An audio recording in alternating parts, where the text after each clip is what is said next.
बोलो जयकारा। बोलो मेरे श्री गुरु महाराज की जय।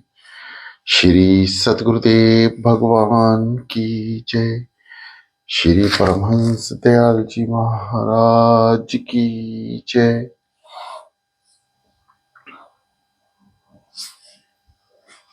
श्रीमद् भागवत रहस्य तृतीय स्कंद।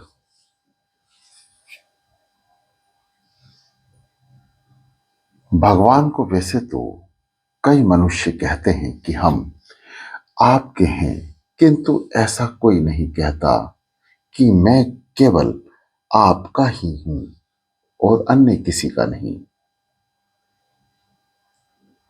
कृष्णम तपास्मि नाचास्मि परस्य। जगत में जब तक मनुष्य किसी अन्य का है तब तक वह भगवान का नहीं हो सकता। भगवान जिसे अपना समझे वह माया के बंधनों से मुक्त हो जाता है। भगवान से हर रोज प्रार्थना करो कि आप एक बार कह दें कि तू मेरा है। भगवान जब कहें कि तू मेरा है तभी सच्चा ब्रह्म संबंध होता है। तुलसीदास जी कहते हैं कि मुझ जैसे कामी को अपना कहने में राम जी को लज्जा होती है। आप राजधिकार के आंगन में पड़ा हुआ कुत्ता हूं। मैं तो मुझे अपने आंगन में पड़ा रहने दीजिए, मुझे अपनाइए। तुलसी कुत्ता राम का, मोतिया मेरा नाम। कांठे डोरी प्रेम की, जित खींचो उत जान। मैंने आपकी पट्टी गले में बांध ली है। मैं पापी हूं, फिर भी आपका हूं। मैं कुत्ता हूं राम जी का। परमात्मा ने मुझे अपनाया है। परमात्मा जब आपको अपना ले तब उन्हें जो काम पसंद आए वही काम करो। भोग में संतोष मान लो, किंतु भगवान के भजन में कभी संतोष मत हो। भक्ति में जो संतोष मान लेता है वह प्रभु के मार्ग में कभी आगे नहीं बढ़ सकता। भक्ति ऐसी करो कि भगवान तुम्हें स्मरण करें, भगवान को तुम्हारी याद सताए। भगवान ने विदुर जी को 3 बार याद किया था। विदुर जी उद्धव जी से पूछते हैं कि क्या मुझे सचमुच भगवान ने याद किया था। उद्धव जी कहते हैं आप बड़े भाग्यशाली हैं, भगवान ने आपको एक बार नहीं 3 बार याद किया था। उन्होंने ये भी कहा कि सभी को मैंने कुछ ना कुछ दिया है, किंतु विदुर जी को मैंने कुछ नहीं दिया। इसलिए मैत्रेय जी को उन्होंने आज्ञा दी कि जब विदुर जी तुमसे मिले तो उन्हें इस भागवत धर्म का ज्ञान देना। इस बात को सुनकर विदुर जी की आंखों में अश्रुधारा बह निकली। प्रेम से बेहाबल होकर रो पड़े। आत्मन नहा आत्मन नहा चाकुर क्षेत्र कृष्णन मनन शक्षितमः ध्यानम गते भागवते रुरोद्र प्रेम विहल। परम भक्त उद्धव जी के मुख से भगवान के प्रशंसनीय कार्यों की बात तथा प्रभु के अंतर ध्यान होने के समाचार सुनकर तथा परम धाम जाते समय भी प्रभु ने मुझे याद किया, ऐसा जानकर उद्धव जी ने चले जान से विदुर जी प्रेम विहल होकर रोने लगे। उद्धव जी बद्रिका आश्रम गए और विदुर जी मैत्रेय ऋषि के आश्रम को जाने के लिए निकले। यमुना जी ने कृपा करके विदुर जी को भक्ति का दान दिया। यमुना जी ने नवधा भक्ति दी। ज्ञान और वैराग्य के बिना भक्ति दृढ़ भी नहीं होती और सफल नहीं होती। ज्ञान और वैराग्य का दान गंगा जी करती हैं। विदुर जी गंगा के किनारे मैत्रेय ऋषि के आश्रम में गए। गंगा जी ने बड़ी महिमा है, गंगा जी की बड़ी महिमा है। विदुर जी ने गंगा जी में स्नान किया। गंगा जी किनारे के ये पत्थर भाग्यशाली हैं, क्योंकि मैत्रेय ऋषि जैसे के चरणों का स्पर्श लाभ होता रहता है। इन पत्थरों पर वैष्णवों का चरण रज गिरते ही नहीं रही हैं। विदुर जी सोच में डूब गए कि जातिहीन होने से मुझे मैत्रेय ऋषि उपदेश देंगे या नहीं। मैं जातिहीन हूं, किंतु कर्महीन नहीं हूं। मैं पापी हूं, अधम हूं, किंतु परमात्मा ने मुझे अपनाया है, अतः मैत्रेय ऋषि मुझे अवश्य उपदेश देंगे। भक्ति मार्ग की श्रेष्ठता, भक्ति मार्ग की श्रेष्ठता का यही कारण है कि जब तक परमात्मा का प्रत्यक्ष मिलन न हो जाए, जब तक भक्त ऐसा ही मानता है कि मेरे दोष के कारण मिलन नहीं हो रहा है, भक्ति से दैन्य और उत्पत्ति होती है। भक्ति से दैन्य की उत्पत्ति होती है। ज्ञान मार्ग में योगी ब्रह्म रूप होने लगता है, किंतु अभिमान आने के कारण बहुतों का पतन हो जाता है। आश्रम में आकर विदुर जी ने मैत्रेय को साष्टांग प्रणाम किया। उनके विनय विवेक से सभी को आनंद हुआ। मैत्रेय ऋषि जी कहते हैं, विदुर जी, मैं आपको पहचानता हूं। आप साधारण व्यक्ति नहीं हैं, आप तो यमराज के अवतार हैं। पांडव ऋषि के शाप के कारण दासी पुत्र के रूप में शूद्र के घर आपका जन्म हुआ था। एक बार कुछ चारों एक बार कुछ चोरों ने राजकोष में चोरी की। चोरी करके वे भागने लगे। राजा ने सेवकों को इस चोरी का समाचार मिला। राजा के सेवकों को इस चोरी का समाचार मिला तो उन्होंने चोरों का पीछा किया। राजा ने सैनिकों को पीछे आते हुए देखकर चोर घबरा गया। राजा के सैनिकों को पीछे आके देखते हुए चोर घबरा गया। चोरी के माल के साथ भागना शुरू मुश्किल है। इतने में रास्ते में मंड्या ऋषि का आश्रम आया तो चोरों ने चुराई हुई सारी धन संपत्ति उसी आश्रम में फेंक दी और भाग खड़े हुए। राजा के सैनिक पीछा करते हुए आश्रम में आए। वहां राजकोष से चुराई गई सारी धन संपत्ति को देखकर उन्होंने मान लिया कि मांडव्य ऋषि ही चोर हैं। उन्होंने ऋषि को पकड़ा और धन संपत्ति के साथ राजा के समक्ष उपस्थित कर दिया। राजा ने देहांत दंड दिया। अब मांडव्य ऋषि को वध स्तंभ पर खड़ा कर दिया। वे वहीं पर गायत्री मंत्र का जाप करने लगे। मांड्य मरते ही नहीं है। ऋषि का दिव्य तेज देखकर राजा को लगा कि ये कोई तपस्वी महात्मा लगते हैं। राजा भयभीत हो गया। ऋषि को वध स्तंभ से नीचे उतारा। सारी बात जानकर राजा को दुख हुआ और पश्चाताप होने लगा कि मैंने निरपराध ऋषि को सूली पर चढ़ाया। मांडल्य ऋषि ने से क्षमा करने के लिए प्रार्थना की। मांडल्य ऋषि कहते हैं, राजन, तुम्हें क्षमा कर दूंगा, पर यमराज से पूछो कि मुझे ऐसा दंड क्यों दिया। मैंने कोई पाप नहीं किया, फिर भी मुझे ऐसा दंड क्यों दिया। यह यमराज को क्षमा नहीं कर सकता। जिसने पाप किए हो उसे डर लगता है। पापी को यमराज क्रूर लगते हैं। मांड्या कहते हैं, मुझे निष्पाप की सजा क्यों। मैं उस न्यायाधीश यमराज को दंड दूंगा। अपने चरित्र पर कैसा अटल विश्वास। भातखंड का एक पवित्र संत आज न्यायाधीश से भी उत्तर मांगने लगा है। यमराज की सभा में आकर ऋषि ने यमराज से पूछा कि जब मैंने कोई पाप नहीं किया तो भी मुझे सूली पर क्यों चढ़ाया गया? सूली पर लटकाने की सजा मुझे मेरे कौन से पाप के लिए दी गई? यमराज घबरा गए। उन्होंने सोचा कि यदि कहूंगा तो भूल हो गई तो ये मुनि मुझे शाप देंगे।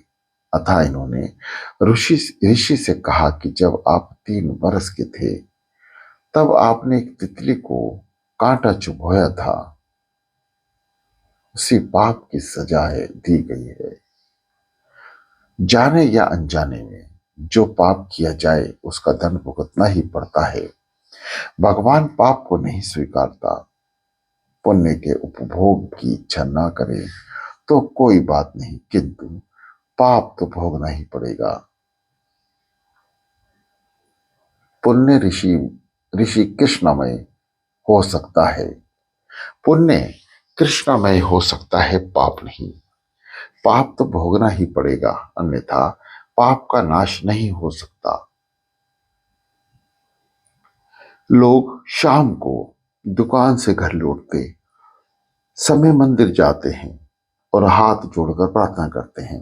सारे दिन में जो कुछ झूठ बोला गया या बोला हूं उसकी तो उस किसी को ठगा न होगा। जो कुछ कुकर्म किए होंगे वे सभी तुम्हें समर्पित हैं। कायन बचा मन से द्रवाणी वैरे बुद्धि यदा मना वा प्रकृते स्वभावतम करोमि यत यत संकलम परिस्मे नारायण एति समर्पयामि। काया वाचा और मन से जो किया जाए अर्थात इससे जो पुण्य किया जाए पाप नहीं लेते। सामान्य सरकार पुरस्कार वापस लेती है किंतु किसी को दी गई सजा वापस नहीं लेती। भगवान कहते हैं कि कैसा मूर्ख व्यक्ति है जो जो मुझे अपने पाप अर्पित करने चला है। परमात्मा को हमेशा पुण्य अर्पित समर्पित करो। सदा यही सोचो कि सजा मैं सह लूंगा और ठाकुर जी को पुण्य समर्पित करूंगा। ठाकुर जी को बस सर्वोत्तम वस्तु अर्पित करनी चाहिए। इसका नाम ही भक्ति है। भक्ति को पुण्य ही समर्पित किए जाने चाहिए। मांड्य ऋषि ने यमराज से कहा, शास्त्र की आज्ञा है कि यदि आज्ञा अनवास्ता आज्ञा अनवास्ता में कोई मनुष्य कुछ पाप कर देता तो उसका उसे स्वप्न में दंड दिया जाए। मैं बालक था अतः अबोध था, इसलिए उस समय किए गए पाप की सजा तुम्हें मुझे स्वप्न में देनी चाहिए। तुमने मुझे अयोग्य प्रकार से दंड दिया है, अतः मैं तुम्हें शाप देता हूं कि तुम्हारा जन्म शूद्र योनि में हो। इस प्रकार मांडव्य ऋषि का शप मांडव्य ऋषि के शाप के कारण यमराज को विदुर जी के रूप में दासी के घर जन्म लेना पड़ा। देव से भूल होने पर उसे मनुष्य बनाना पड़ता है और मनुष्य भूल करे तो उसे 4 पग वाला पशु बनाना पड़ता है। पापी मनुष्य पशु बनता है। विदुर जी कहते हैं कि एक बार मुझसे भूल हो गई तो मुझे देव से मनुष्य बनना पड़ा, और अगर अब मैं असावधान रहा तो मुझे पशु बनना ही पड़ेगा। फिर इसके बाद मैत्रेय जी ने विदुर जी से अनेक प्रकार के प्रश्न पूछे। भगवान अकर्ता है, फिर भी कल्प के आरंभ से सृष्टि की रचना उन्होंने कैसे की? संसार में सभी लोग सुख के लिए प्रयत्न करते हैं, फिर भी ना तो उनका दुख दूर होता है और ना तो उनको सुख मिलता है। ऐसा क्यों? इन प्रश्नों का उत्तर मिले ऐसी कथा कीजिए। और भगवान की लीलाओं का वर्णन कीजिए। मैत्रेय जी ने कहा, सृष्टि की उत्पत्ति की कथा भागवत में बराबर बराबर आती है। तात्विक दृष्टि से जगत मिथ्या है, अथा वस्तुओं ने उसका अधिक विचार नहीं किया, किंतु सृष्टि के कर्ता पर बार बार विचार किया। परमात्मा को माया का स्पर्श हुआ, सो उसने संकल्प किया कि मैं एक से अनेक बनूं। एको हम ब्रह्मास्मि। पुरुष में से प्रकृति और प्रकृति में महत तत्व, महत तत्व में से अहंकार उत्पन्न हुआ। अहंकार के चार प्रकार हैं। फिर पंच तत्व मात्रा से पंच महाभूतों की उत्पत्ति हुई, किंतु ये तत्व स्वयं कुछ भी क्रिया नहीं कर सकते। अतः ईश्वर ने हर एक वस्तु में प्रवेश किया। उपनिषद में कहा है कि प्रत्येक वस्तु में प्रभु ने प्रवेश किया है, अतः सारा जगत परमानंद का मंगलमय स्वरूप है। भगवान की नाभि से कमल उत्पन्न हुआ, उससे ये ब्रह्म प्रकटे। ब्रह्मा जी ने कमल का सुख खोजने का प्रयत्न किया तो चतुर्भुज नारायण के दर्शन हुए। ब्रह्मा जी ने उनका स्तवन किया। संतति और संपत्ति भागवत कृपा का फल नहीं है, प्रारब्ध का फल है। भगवान जिस पर कृपा करते हैं उसका मन शुद्ध होता है। बिना मन शुद्धि के ईश्वर का दर्शन नहीं होता। ईश्वर के दर्शन के बिना जीवन सफल नहीं होता। जिससे मुझे जन्म दिया उसी को जानने का मैंने प्रयत्न भी नहीं किया। मेरे जैसे मूर्ख और कौन होगा। ब्रह्मा जी का डर लगा कि संसार में आने पर इंद्रियां कहीं गलत रास्ते पर तो न चली गई।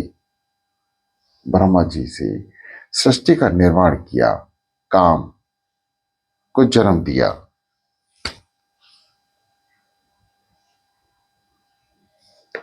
काम ने प्रथम पिता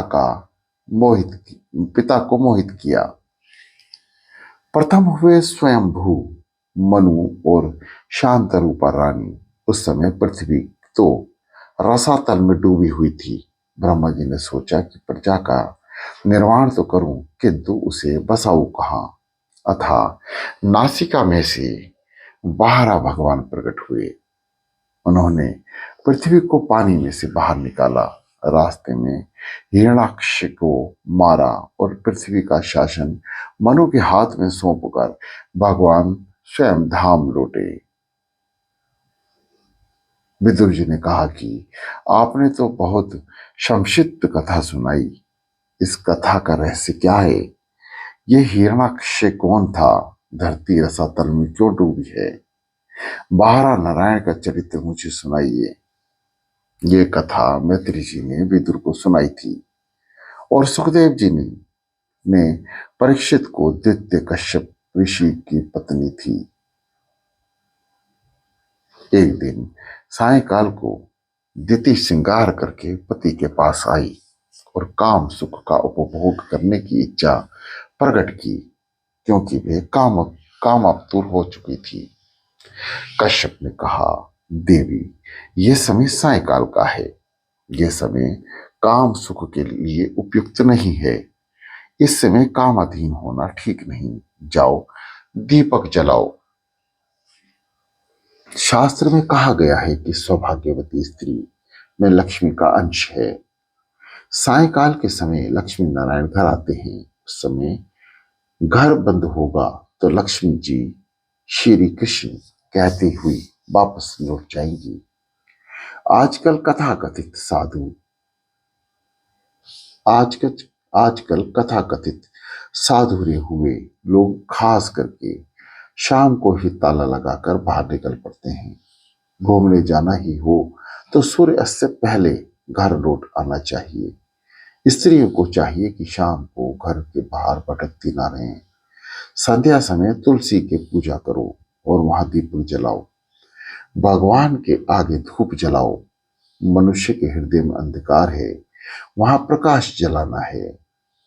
दशम स्कंद में कहा कथा है, गोपियां यशोदा जी से फरियाद करती हैं कि कन्हैया हमारा माखन चुरा कर खा गया है।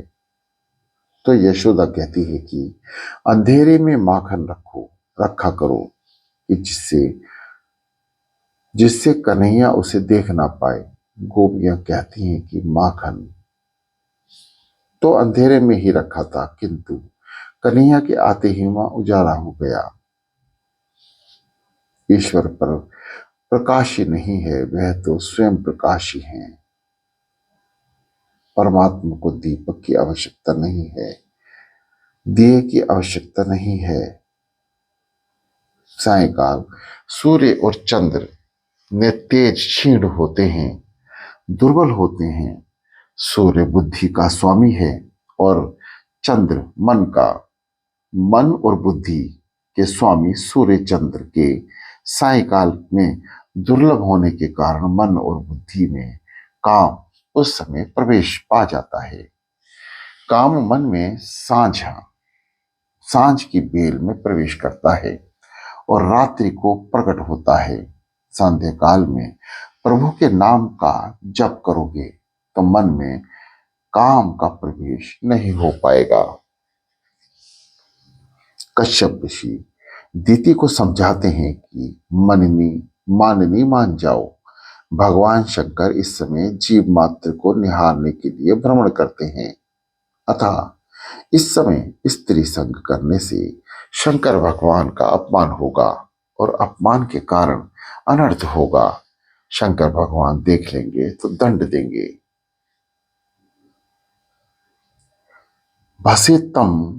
भसितमाम तम शरीरम, इस शरीर का अंत में तो भस्म ही होता है। अतः शिव जी भस्म लगाते हैं और जगत को वैराग्य का बोध कराते हैं। शरीर का अतिशय लालन ना करो। हमेशा याद रखो कि इस शरीर को ना एक दिन शमशान में जाना है। गृहस्थ आश्रम विलास के लिए नहीं, किंतु मर्यादा में रहकर विवेक से काम सुख का उपभोग करके काम का विनाश करने के लिए है। वैराग्य के लिए, नियम पूर्वक काम के विनाश के लिए यह गृहस्थ आश्रम है। काम ऐसा दुष्ट है कि एक बार हृदय में प्रवेश करने के बाद वे बाहर नहीं निकलता है।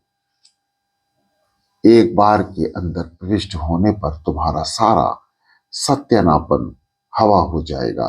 अतः जीवन ऐसा सादा और पवित्र बनाओ कि मन बुद्धि में प्रवेश करने का अवसर काम कभी ना पा सके।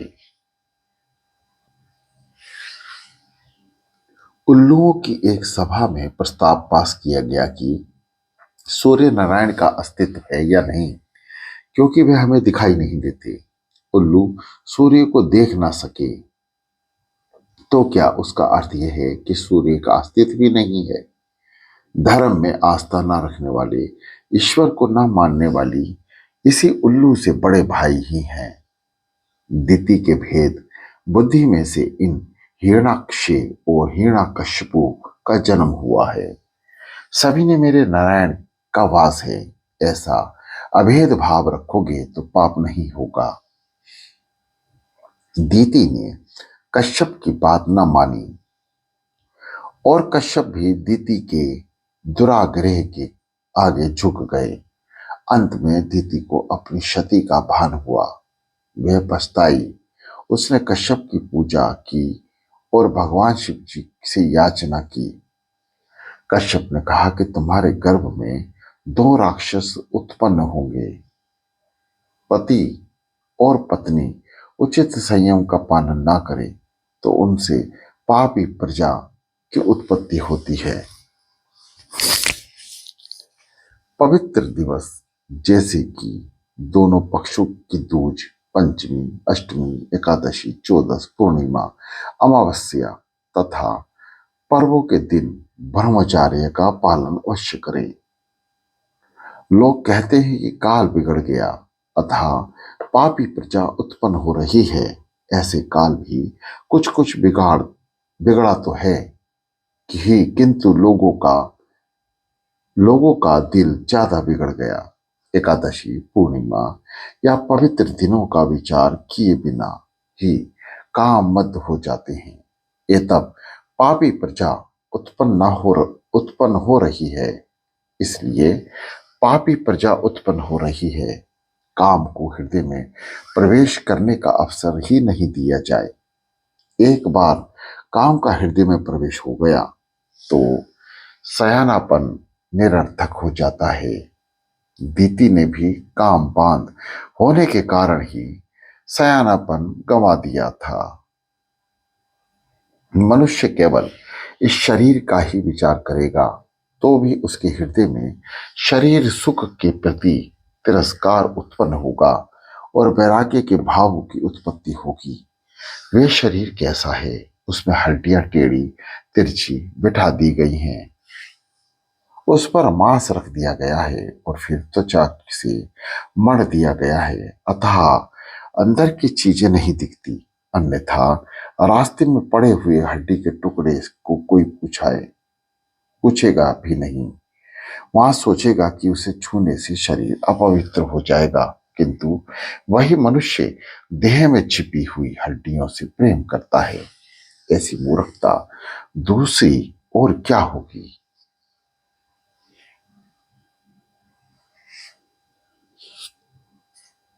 भागवत में एक स्थान पर कहा गया है कि शरीर तो कुत्ते और लोमड़ी का भोजन है। अग्नि संस्कार ना हो तो इसे कुत्ता भी नहीं खाएगा। ऐसे शरीर का मुंह छोड़ो। जब दिति ने जाना कि उसके गर्भ में राक्षस उत्पन्न होंगे और वह घबरा गई। जब कश्यप के ने कहा कि उसका संहार करने के लिए भगवान नारायण आएंगे तो दिति ने कहा कि अब तो मेरे पुत्र बड़े भाग्यशाली होंगे। कश्यप ने दिति को ऐसा ही आश्वासन दिया कि तेरा पुत्र महान भागवत भक्त और महान वैष्णव होगा और भक्त प्रहलाद के नाम से जागृत अवस्था होगा। जो ठाकुर जी की सेवा स्मरण अकेला करे वह साधारण वैष्णव है, किंतु जिसके संग से दूसरों को भी ईश्वर की सेवा और स्मरण करने की प्रेरणा मिले और इच्छा जागे वे महान वैष्णव है। भक्तों ने एक बार महाप्रभु वल्लभाचार्य से कहा कि हमें वैष्णव का लक्षण बताइए। महाप्रभु जी ने कहा कि ठाकुर जी की सेवा करें, वही वैष्णव है। भक्तों ने कहा कि बात तो हम भी जानते हैं, हमें कुछ विशिष्ट लक्षण बताइए। जो महाप्रभु ने कहा कि महान वैष्णव वह है कि जिसके संग में आने वाले को ठाकुर जी की सेवा से प्राप्ति हो जाए और उस पर कृष्ण भक्ति का रंग लग जाए। प्रहलाद महान वैष्णव है। प्रहलाद के संग में आने वाले पर भी भक्ति का रंग लग जाता है, परंतु संगत करने वाले पर भक्ति का रंग ना लगे तो मानो कि तुम्हारी भक्ति अभी कच्ची है, किंतु दूसरों को सुधारने की तकलीफ में पड़ने की साधारण मनुष्य को कोई जरूरत नहीं है। तुम अपना ही मन शुद्ध कर लो, बस यही काफी है। व्यासन जैसा कोई पाप नहीं है और व्यासन को पराजित कर सकता है, यही भक्ति कर सकता है। आजकल तो फैशन में व्यासन में ही समय और संपत्ति का व्यय किया गया है। व्यासन के पीछे पागल बना हुआ है। व्यक्ति भगवान की सेवा नहीं कर सकता। वैष्णव तो वह है जो निध्यासनी हो, जो भगवान की आराधना करना चाहता हो। उसे लौकिक व्यासन में उसे लौकिक व्यासन से प्रीति नहीं होनी चाहिए। जिसे ईश्वर की आराधना करनी है उसे चाहिए कि वे फैशन और व्यासन में ना फंसे। व्यासन को ही एक ही हो, व्यासन हो तो एक ही हो, और वे व्यासन श्री कृष्ण भक्ति का। विद्याव्यानम नमहम अर्थात अथवा हरिपाद सेवमम व्यासनम।